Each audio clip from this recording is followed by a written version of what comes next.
Vedare tinokugamuchirai zvekare kune chimwe chirongwa pano paZim, Facebook, Secrets and Confessions. Tadzoka zvekare nemamwe mamessages. Regai tibva tapinda mumamessages atadzoka takakubatirai. Hanzi, hello Mkomanashi, I hope that I find you well. Please hide my identity. Ndakaonawo confession yemunhu aiti akamutsa vabereki vake ende anotogara navo. Can you please connect me to that person? Asi handidi zvine makuva mukati. Ndinodawo kumutsa amai vanguwo vakafa. Amai vangu ava vandiri kuda kumutsa vakafa about 2 years ago. Ndazama kuti ndinge ndichikanganwa nezvazvo kuti amai vangu vakafa, but zvaramba. Ndashayawo angavhara gap iro rainge richivharwa naamai vangu. Now ndiri kushanda. Everything is fine in my life. Chinhu chiri kungoshota chete ndiamai vangu mulife mangu. I can take care of her now. Please, Ana Judge Judy, imbomirai, muchazozvionawo kana mafirwa. Ndaiva so close zvisingaiti naamai vangu. Pavaiva ndo pandaiva. So please help me. Notify me when you have posted. Hide me nekuda kwekuti mune mamwe mafamily members anoteerera chirongwa chenyu. Vedare ndo meseji yandatumidzirwa navanzvadzi vedu. Zvakangoma hazvo vedu we. Hanzi inini ndiri kutsvakawo munhu anokwanisa kundibatsira kuti ndinge ndichimutsa amai vangu so that she can cover up that gap iyo yavakasiya mukati meupenyu hwangu. But I do understand, especially Heidi apo paazonyora kuti I can take care of her now. It means kuti amai pavainge vachiri vapenyu, mwanasikana uyu, she wanted so much to take care and give her mother a good life, but zvainge zvichiramba. But sezvisineiwo pakazonofawo amai, mwanasikana ndo paakazotanga kuraramawo upenyu hwakanaka. Zvakangoma hazvo veduwe. Please ngatitaurei naye mucomment section so that she can come to terms with the reality yekuti amai havasisipo, amai vakashaya. Please ngatitaurei naye mucomment section. Regai tibva taenda panyedu inotevera. Nyedu inotevera yakamira sekudai. Hanzi, makadi zvenyu mukoma, ndinokumbirawo kuti munge muchindiposterawo nyaya yangu saHaidi. Mukomanashi, inini ndiri mukadzi akaroorwa uye ndainge ndiine vana vangu 2 nemurume wangu, mwana mukomana nemwana musikana. Musikana ndiye akazoshayika mwedzi yadarika after atsikwa nemotikari, asi akazoita 3 months. Paakaita 3 months ainge ari mune iya yavanoti hospital coma, ndipo paakazoshayika. Kufa kwemwana wangu Mukomanashi ndakabatikana, nanhasi ndichiri kunzwa pain because mwana wangu uyu I was so close kwaari. Regai nditsanangure nyaya yangu zvizere.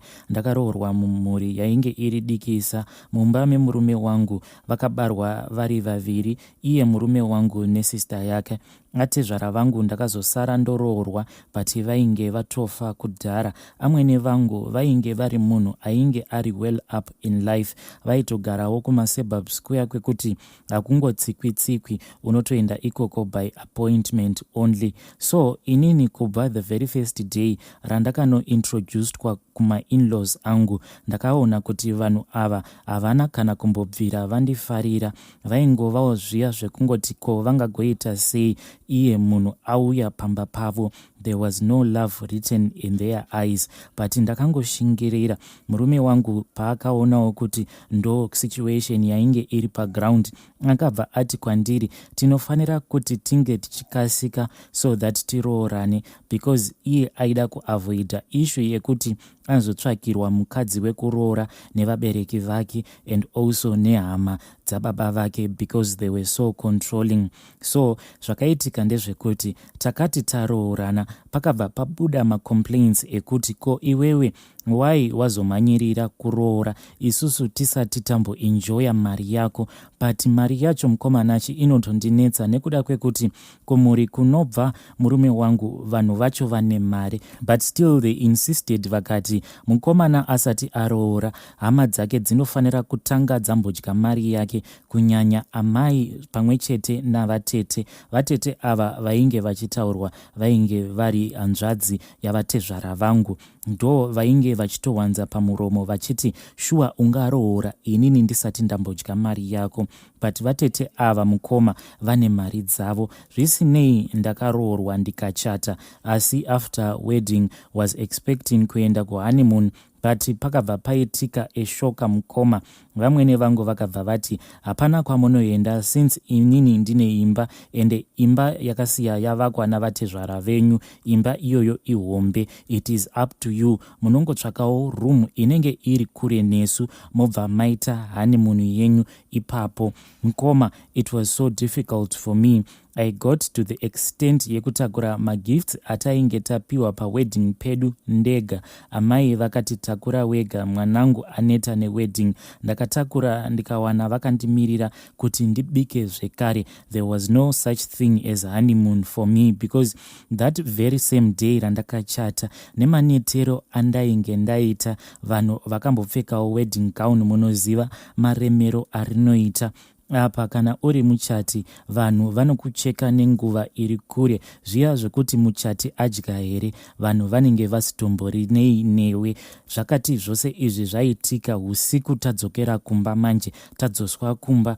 Ndakatosvikira mapoto akandimirira mukomanashi. Musi iwowo ndakabika ndichichema, but wekuchemera wacho painge pasina, because kumba kwacho uko kwatainge tiri sezvandakuudzai kuti hakungouyiwi nani zvake, vanoita zvekuselekta hama. Saka hama dzainge dziri ikoko dzainge dzabva kumuchato wedu, vanhu vekutoti vainge vakandivenga, like vaiva nekagrudge neni kudhara. So takangoti tichingosvitswa nemotikari dzainge dzatiperekedza, zvikabva zvanzi muroora, it is your duty kuti unge uchibikira vaenzi. Asi ndakangoshingirira ndikangozviudza kuti ndo zviripo, let me just try to be strong. Apa ndiri munhu wekuti ndinoshanda. Saka zvose izvi zvewedding zvakati zvapera, ndaiti kana ndikaenda kubasa, ndabva kubasa ndaitanga kubikira tete. Ipapo tete vainge vachiri kutsvaga nzvimbo yekucollege, hapana kana chavainge vachimboita pamba chavo chete, vainge vachingogara. Vaiti kana vakabvunzwa kuti ko nai haugone here kunyange kutsvaira zvako, ivo vaibva vati ko tinotsvairirei, isusu takawana kudhara. Apa ndainge ndichiziva kuti kwainge kuri kungonditsvaka kuti kana ndikangotaura vobva vati muroora uyu anonetsa. Saka ndakabva ndaramba ndakangonyarara. Ndakasenga mimba yangu yekutanga, musi wayarwadza ainge ari manheru. Ndakabva ndamutsa murume wangu kuti ange achindiperekedza kuhospital, asi chakandinetsa ndechekuti ndakati ndamuudza kuti shamwari, panapa handichakwanise, ndinokumbirawo kuti unge uchindiperekedzawo kuchipatara. Iye akabva ati tadii tamirira kuchene. Ndikabva ndati hazviiti, mwana ava kuda kuuya, but akafuga musoro wake ndokubva arara. Nekuda kwekurwadziwa ndakabva ndanoudza vana tete vangu. Pekutanga vakamboita sekunge ndainge ndisina zvandainge ndavaudza, but ndakati ndava kuchema, vanhu ndo pavakazotanga kuita bhizi, ndokubva vazoenda neni kuchipatara. Ndakatambura mukomanashi almost ndazvarira munzira, but ndakazonoita zvangu delivery ndava kuchipatara. Ndakazoita zvekare imwe mimba, ndikabva ndazozvara mwana wangu mukomana. Problem ndipo payakawanda. Murume wangu hapana paaita take care nevana, ndaivaendesa kuskulu ndega, kunyange kubasa kuri busy. Kana ndikamuudza kuti right now we have a meeting, we are too busy kubasa, iye aibva ati make sure kuti pacho paunozopedza malessons ako ndipo unozotanga kuita zvekunotora vana. Chinondirwadza ndechekuti the more that I stayed in this marriage, it seemed as if we were just drifting apart, nekuda kwekuti painge pasisina rudo. Dzimwe nguva murume wangu aikwanisa kupedza kana 2 months tisina kana kumbogara tambosangana pabonde sezvinoita murume nemukadzi. Most of the times aikwanisa kungoti ndiri kumboona TV, inini ndoenda kunorara. So patakazoita mwana wedu wechi2, ndakabva ndatanga kufoseredza nyaya yekuti tinofanira kuti tinge tichizobva pamba pevabereki vake. Ipapo ndakabva ndaita like munhu ainge atomutsa imwe hondo, because mashoko acho akaburitswa kubva kuna vamwene vangu kusvika kuna vana tete, zvose nemurume wangu. murume wangu akazotombonetsana neni achinditi iwewe wakandidyisa, but the point that I was trying to make, ndainge ndichingozama kuti ndimuudze kuti hazvichaite kuti isusu tirambe takagara pamba pevabereki vako yet isusu tava nefamily yedu. All that I wanted to do ndezvekuti tinge tichizoitawo pedu panonzi pedu, but musi watakazoshifta ndakaita zvekukandirwa mabhegi panze navamwene vangu. Yes, I had hired some guys kuti vange vachitakura the little property yatainge tiinayo, because imba yavamwene vangu it is fully furnitured. Kana uchingopinda imomo unongopinda nemonaki rako. So the most of the stuff zvatainge tiinazvo zvinhu zvatainge tapiwa as magifts kumuchato. Mukoma vakaenda vakanovhura storage house ndokubva vatanga kurasa zvinhu zvose zvainge zviri mustorage house vachizvirasira panze. Ivo tava kubuda vakabva vangoti kumwana wako, you are going to regret nekamukadzi kako aka. Kamukadzi kako aka kawakasarudza over me kachakupinza muna taisireva.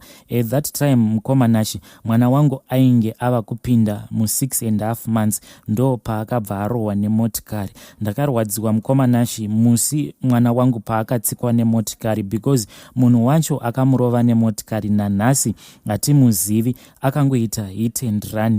Mukoma ndakati ndafonera murume wangu ndichimuudza kuti kunoku mwana atsikwa nemotikari, because zvakaitika ndezvekuti inini ndainge ndakagara nevana vangu tiri panze. So munongozivawo vana vanenge vachingotambawo, sometimes vanokwanisa kutambira muyard, sometimes vanokwanisa kubuda votanga kutambira muroad. Saka pane mamwe mafriends ake akazouya akamutora ndokubva vatanga kutotamba vari pagedhi. So yard yedu kwatainge tichigara inini nemurume wangu unenge uchitokwanisa kutoona zvose zvinenge zvichiitika kuroad. So I was sitting ndichitoona vana vachitotamba zvavo bhora vari muroad. It was just a split of a second mukomanashi. Ndakangoti let me go inside ndingozvidirira drink, then ndobva ndadzoka ndokontinua zvandainge ndichiita pafoni pangu. Ndakati ndichinodira drink mukoma ndo pandakangonzwa yava mheremhere kuroad. Kuenda kugedhi mukomanashi ndakabva ndaona kuti mwana wangu ainge aitwa hit and run over neimwe motikari. Motikari yacho mukomanashi haina kana kumira, driver iyeye akabva angotiza. Everyone was just shocked. Hakuna kana akambopindwa nepfungwa dzekuti tinge tichitora manumber plates emotikari iyoyo. Mukoma inini ndainge ndatovawo nowe. I thought kuti murume wangu was going to be my pillar of strength. Ndakabva ndamufonera iye ainge ari kubasa ndichimuudza kuti kunoku zvinhu zvainge zvisisina kumira zvakanaka, mwana ainge atsikwa nemotikari. Saka paakanorovera pasi it seemed as if akarovera zvakaipa, because ropa rainge richibuda mumusoro make rainge rakawandisa. Even though I was trying to convince myself kuti my child was going to make it, but it was so clear kuti mwana painge pasisina.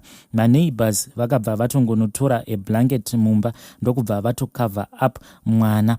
Yet I was still believing kuti maybe God was going to make a miracle for me. Ndakafonera maambulance haangauyi, ndokubva ndazama kufonera murume wangu kuti ndimuzivise zvainge zvaitika, but iye the response yaakandipa akangonditi wo, ndokubva angodropa his call.